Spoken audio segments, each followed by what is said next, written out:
Le fonctionnement du haillon électrique. Selon le niveau d'équipement, vous pouvez avoir jusqu'à 4 possibilités pour l'ouverture ou la fermeture de votre haillon électrique. Nous allons donc les découvrir aujourd'hui sur ce Q5. Celle que l'on connaît tous, l'ouverture à la poignée. L'ouverture s'effectuera par une pression sur la poignée située en dessous des 4 anneaux. La fermeture s'effectuera par le bouton situé sur la contre-porte du coffre. Ensuite, l'ouverture par la clé. Double pression sur le bouton central de la clé. La fermeture se fera également par ce bouton. Vous pouvez aussi procéder à l'ouverture de votre haillon électrique par ce bouton, présent à l'intérieur de la porte conducteur.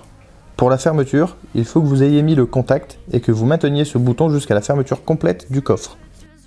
Pour finir, l'ouverture main libre. En ayant la clé dans un rayon de 80 cm, glissez votre pied sous le pare-choc arrière de votre véhicule d'avant en arrière en étant aligné aux 4 anneaux. Répétez la même opération pour la fermeture.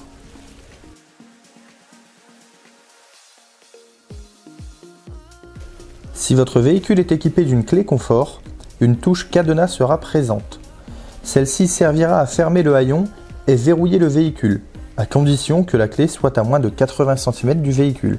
Petite astuce, il existe aussi une mémorisation de hauteur d'ouverture de votre haillon. Pour ce faire, ajustez la hauteur manuellement, puis maintenez le bouton de fermeture pendant 3 secondes. Un bip sonore ainsi qu'un signal visuel vous avertira de la mémorisation de cette hauteur. Pour les tutos d'e-expert, c'est chaque mercredi à 18 h. N'oubliez pas de liker, de partager et de vous abonner. En attendant, restez branchés.